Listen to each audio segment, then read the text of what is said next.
Okay, so we're going deep on this one, huh? Ilya Repin's Angel of Death kills the firstborn. Yeah, we're diving right into the deep end with this painting. No kidding. Yeah. We've covered some intense stuff before. Oh, yeah. But this one, I mean, come on.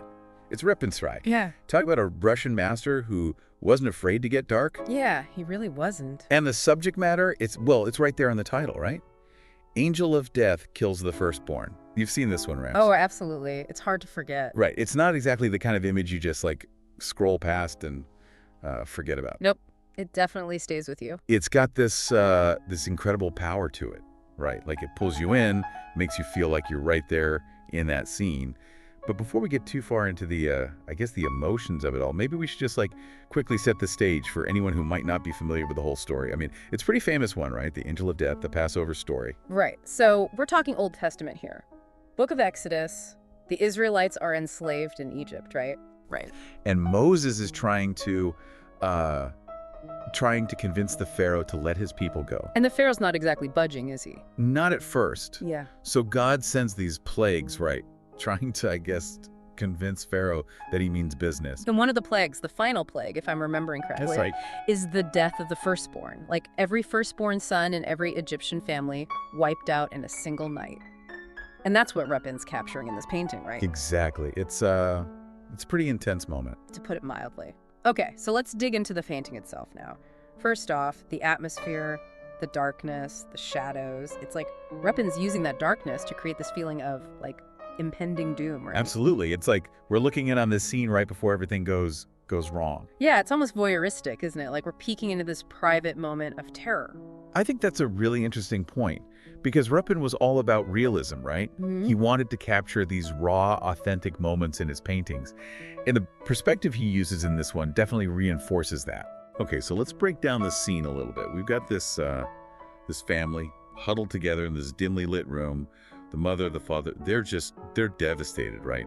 And then you've got the Angel of Death, this looming shadowy figure standing over the lifeless body of their son. It's hard to look at, honestly. What do you think was going through Repin's mind when he chose to depict this specific moment? Out of all the moments he could have chosen from this story. Well, I mean, this is the climax of the plague, right? This is the moment of ultimate tragedy. And I think Repin, maybe he was drawn to that intensity. He was living in a time of massive upheaval in Russia, a lot of social and political unrest. Maybe he saw a parallel between that and the story of the Israelites, Oh, that's interesting. So you think he was maybe using this biblical story to comment on contemporary events? It's possible. He was definitely concerned with themes of suffering and injustice. Okay, that makes sense. So it's not just a straightforward depiction of a biblical scene.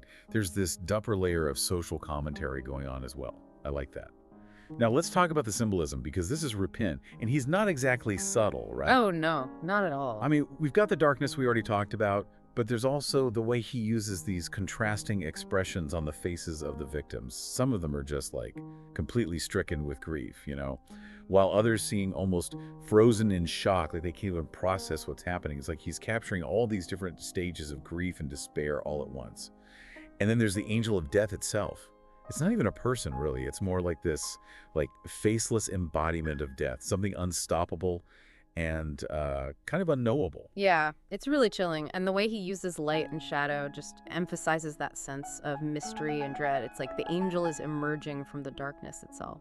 And all those details, the realism he uses, it just amplifies everything, right? Wow. You can practically feel the weight of the child's body, the texture of the fabrics the family is wearing. It's not idealized or romanticized at all. It's raw and almost uncomfortably real. Right. And I think that's what makes it so powerful. It forces you to confront the reality of death, the fragility of life. You're not just observing it from a distance. You're right there in the middle of it. Which is interesting because, Repin was actually criticized for being too realistic. Some people felt like he was exploiting tragedy for shock value. What do you think about that? It's a tough one. I mean, it's a valid criticism, right? But I also think it's important to remember the context. Repin was trying to shake people up, to make them confront the dark realities of the world. And sometimes that means pushing boundaries. So is it exploitation or is it social commentary? I guess that's up to each individual viewer to decide. Yeah, I think so. Art is subjective, right? Right. But speaking of subjectivity, I have to ask, the Passover story isn't just about death and suffering. It's also about deliverance, about hope. And I'm not really seeing any of that in Repin's painting. Is he just focused solely on the darkness? That's a good question. And you're right, there isn't any obvious symbolism of hope or redemption here. But maybe the act of depicting this story, of forcing us to confront this dark moment, maybe that in itself is a way of seeking light. Like by acknowledging the darkness, by looking it straight in the eye, we can start to find meaning in it. That's a really interesting thought. So it's not necessarily about finding a happy ending in the painting itself. It's more about like the journey the viewer goes on while engaging with it. I think that's a good way to put it. And I think that's what makes Angel of Death Kills the Firstborn such a powerful and enduring work.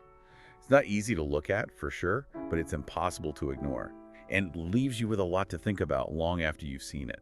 I agree, it's definitely a painting that sticks with you. So, for anyone listening who hasn't seen this one yet, do yourself a favor and look it up.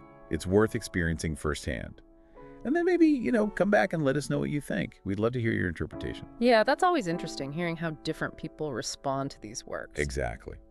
All right, well, that's our deep dive on Ilya Repin's Angel of Death Kills the Firstborn. A powerful one for sure. Intense stuff. Intense. See you next time. See ya.